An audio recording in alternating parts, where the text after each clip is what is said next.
제안서를 갖고 내일 사장님과 미팅을 할 거고요. 또 까일 수도 있겠죠. 까일 확률이 훨씬 이번에 서울대 구역 쪽에 좀 규모가 큰 오피스텔하고 도시형 생활주택 혼합형으로 해서 19층짜리가 하나 올라온 게 있는데, 오피스텔하고 도시형 생활주택이 합쳐서 190 몇 세대 정도 돼요. 또 상가는 한 20개 조금 넘고, 그러니까 일반 개인 건물치고는 굉장히 큰 편이죠. 거기에 대해서 이제 임대인분한테 저희가 어떤 걸 해줄 수 있는지 그런 것들을 조금 제안을 해볼까 싶어서 제안서를 만들고 있습니다. 사실은 어제 가서 만나 뵙고 왔어요. 좀 대화를 하고 왔는데 기본적으로 혼자서 운영하시기를 원하고 계셨어요. 그래서 저희 쪽에서는 뭐 해드릴 게 없다고 판단이 됐지만, 그래도 사장님께서 좀 몇 가지 물어보는 게 있었어요. 운영하는 데 있어서. 그래서 그거를 어차피 우리가 관리를 못 하더라도 좀 관리가 잘 되고 그러면은 저희 파트너 부동산도 좋고 저도 좀 사장님하고 좀 친해질 수 있는 계기가 될 것 같아서, 그래서 조금 관리를 어떻게 하시는 게 조금 좋다라고 기본 틀만 조금 작성해서 드리려고 합니다. 일단은 저희가 전체적으로 다 맡아서 하겠다라는 건 아니었고요. 사장님도 일단은 사장님 마인드가 그래요. 정말로 내가 다 할 줄 알아야 사람들한테 시킬 수 있다는 마인드를 갖고 계시더라고요. 건물도 정말 정성스럽게 잘 지었어요. 그래서 많이 알아보고 계시는 것 같고, 좀 도움 드릴 수 있는 부분들은 도움 드리려고 지금 제안서를 작성하고 있는데, 뭐 다 아시는 내용일 수도 있어요. 뭐 어쨌든 제가 알고 있는 범위 내에서 큰 틀로 지금 작성을 하고 있어요. 사장님한테 한번 먼저 까이기는 했지만 그 또 틈이 있다면 또 파고 들어야지 되는 거거든요. 뭐라도 연결고리를 만들어 놔야 되기 때문에, 일단 관리 소장님이나 반장님이나 이런 거를 어떻게 구성을 해야 되는 건지, 몇 명을 해야 되는 건지 그런 것들을 좀 여쭤보셨어요. 그래서 그런 거에 대해서 저 정도 규모면은 한 이 정도 인력이 필요하다, 청소는 주 몇 회 했으면 좋겠다, 이런 것들을 좀 지금 작성을 하고 있는 거고요. 그리고 저희가 파고들 곳은 격리하시는 분들이 하는 일들이 그래도 꽤 많아요. 입퇴실 관리도 있고, 임대료 미납자 체크도 있고, 그리고 아무래도 이제 이렇게 큰 건물을 관리하다 보면은 묵시적 갱신이 됐을 때 관리하는 것보다는 연장 계약을 하면서 관리를 해야지 좀 건물이 깔끔하게 관리가 되거든요. 그런 것들, 그리고 공실에 났을 때 뭐 어떻게 하는 건지, 그 민원 접수, 이런 것들을 보통 이제 격리 직원분들이 많이 해요. 돈에 관련된 것들. 근데 저희는 그런 프로그램 자체 개발한 걸 갖고 있기 때문에 그냥 일반인이 하는 것보다는 저희가 하는 게 속도도 빠르고 관리도 좀 철저하게 될 거라서, 그 부분을 한번 조심스럽게 한 번 더 제안을 해볼까 합니다. 네, 별거는 아닌데 한번 간단한 소개랑, 아무래도 신축 건물이다 보니까 구축 건물을 운영할 때랑 신축 건물을 운영할 때랑 조금 방식이 다를 수 있어요. 그래서 그런 것들 신축 위주로 해서 초반에 자리를 어떻게 잡아야 되는지, 그리고 시스템이 어떻게 나왔을 때 어떻게 좋은 효과가 발생을 하고 또 안 좋은 게 뭔지, 그런 것들을 조금 정리를 하고 있는데, 일단 주인분들을 좀 많이 만나보잖아요. 그러면 가장 힘든 게요, 전화에 대한 그런 스트레스를 가장 많이 받으시더라고요. 그러니까 뭐 호실이 몇 개 없는 그런 건물들은 상관이 없지만, 호실이 뭐 몇십 개 되고 100개가 넘어가고 이런 경우에는 부동산들한테서 전화가 너무 많이 와요. 방이 있는지, 공실이 나오면은 공동중개망이나 이런 데 올려놓으면은 전화가 수도 없이 와요. 그러니까 하루 종일 전화만 붙잡고 사시는 거예요. 그런데 그렇다고 해서 전화가 왔다고 해서 부동산이 받다고 해서 바로 계약되는 것도 아니거든요. 그러니까 그게 하루 이틀이면 끝나는 게 아니고 계속 그게 이어지는 거예요. 그렇다고 전화를 안 받으실 수도 없고, 그러다 보니까 본인들 생활이 거의 없으세요. 어디 멀리 여행을 가시지도 못하고, 그런 거에 대한 스트레스 때문에 보통 저희한테 맡기는 경우가 대부분이죠. 그러니까 그게 가장 힘들고, 그 다음에가 이제 임차인들과의 관리죠. 저희 같이 이렇게 중간에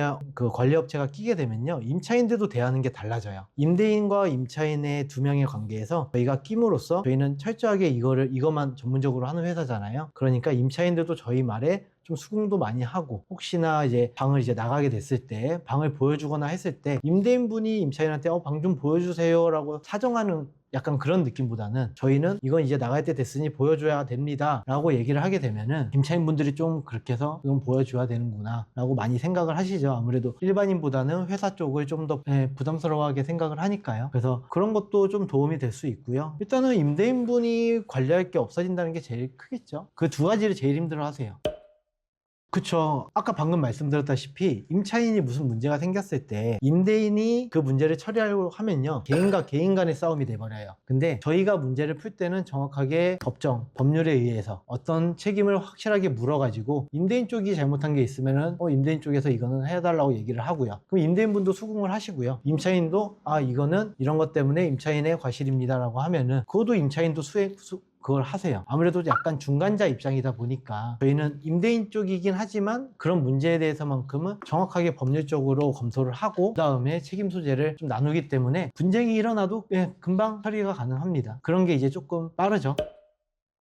물론이죠. 보통 이제 임대관리 회사들은 이제 종합적으로 다 관리하기를 원해요. 왜냐면은 그게 수익이 가장 높아요, 솔직히. 근데 저희는 주가 이제 임대관리긴 하지만 그래도 중개도 주기도 해요. 저희 파트너 부동산을 통해서 중개를 하는 것도 목적이 있다 보니까 저희는 그렇게 여기서 임대인분들한테 부담을 주고 싶지가 않았어요. 그래서 제가 임대관리 회사를 차린 것도 있고요. 그래서 선택적으로 나는 이쪽 부분만 좀 맡아줬으면 좋겠어. 이쪽 거만 좀 맡아줬으면 좋겠어. 이런 것들이 있다면은 그 부분만 신경 써서 확실하게 커버를 해드리는 거죠. 뭐 예를 들면은 나는 뭐 입금하고 월세가 잘 들어오는지 체크랑 임차인들하고 갈등이 난 싫어. 중간에서 임차인들 민원을 받아줘 하면은 저희는 딱 그 정도 업무까지만 합니다. 딱 원하시는 그쪽 범위 내에서는 확실하게 해드리려고 하는 거죠.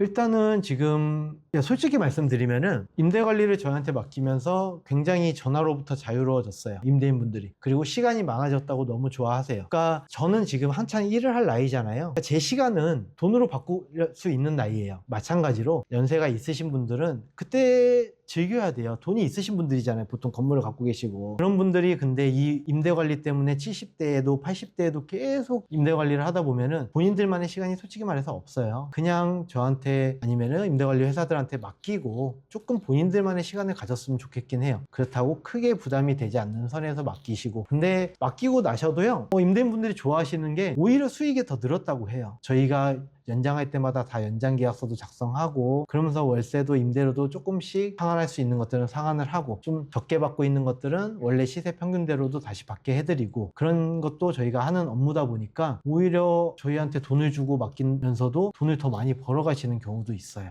그런 거 보면은 서로 좋은 거죠. 임차인분들은 좀 안 좋을 수 있겠지만 임대인분들 입장에선 좋은 거죠. 건물관리 자체가 임대인을 위한 건물관리니까.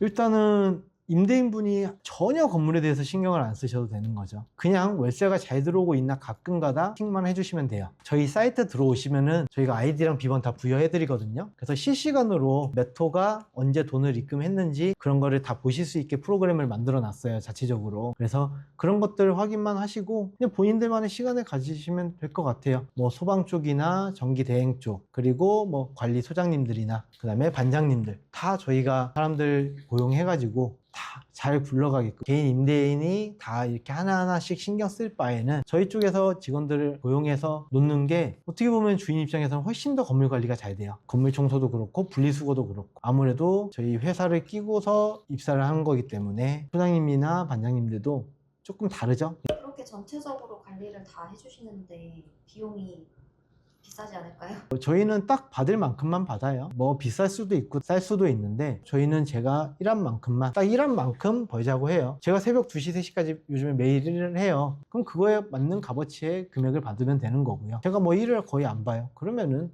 거기서 돈을 받으면 안 되는 거겠죠. 맡기면 좋을까요? 일단은 내가 임대인인데 저처럼 젊다, 좀 젊은 분이다 하면요, 직접 운영하세요. 저한테 맡기실 이유가 없어요. 혼자서 충분히 하시고, 왜냐면 그분들도 일은 해야 될 거 아니에요. 근데 내가 이 건물을 관리하고 있는데 다른 주업이 있어요. 그래서 이 건물에 신경을 많이 못 써. 이런 분들이라면은 맡기시는 게 가장 좋고요. 그런 분들이나 아니면은 좀 아까 말씀드린 대로 좀 연세가 있으셔서 이제는 조금 노후를 즐기고 싶다, 그런 분들은 저희한테 맡기고 돈으로 시간을 사는 거예요, 한마디로. 대신에 건물의 가치는 저희가 더 상승시켜 드릴 거고요. 아니면은 처음 이제 건물을 짓거나 신축을 했을 때 어떻게 관리해야 될지 이런 거 모르시는 분들은 뭐 한 1년 정도나 아니면 2년 정도 맡겨보시면은 그러면서 천천히 배워가세요. 시간 많으시고 그러신 분들은요, 그냥 직접 하시는 게 제일 좋아요. 애정을 갖고 하시는 게 제일 좋고. 근데 좀 체계적으로 관리하고 싶은 분들, 그리고 그냥 너무 이게 힘들다, 잘 안 맞는 분들도 꽤 많아요. 이런 주거용, 사무용은 모르겠지만 주거용 같은 경우에는 세입자도 많이 바뀌고, 그리고 임차인들도 수가 많잖아요. 그러다 보니까 사람과 이런 대화를 하거나 이런 거에 힘들어 하시는 분들이 되게 많아요. 그래서 그런 분들은 저희한테 맡겨놓으시면 좋죠. 저희는 임차인들하고 얘기하는 거 좋아하거든요. 제가 저희가 건물 사서 맡기면은 좀 저렴하게 해주실 수 있나요? 그럼요. 일단 사고 나서 얘기하십시오. 뭐 사고 나서 얘기를 해야지. 일단은 뭐 제안서 작성하다가 좀 이런저런 얘기가 좀 많이 길어졌어요. 근데 이렇게 그냥 하고 있다. 그래서 아까 전에 다시 처음으로 돌아가서 제안서를 갖고 내일 사장님과 미팅을 할 거고요. 그래서 오늘은 여기까지 촬영하고 저도 이거 빨리 제안서 마무리하고 다음번에는 건물 가서 촬영한 거 그거 좀 한 편으로 만들까 싶어요. 그래서 그걸로 해서 좀 촬영하고 다음 편으로 또 찾아뵙겠습니다.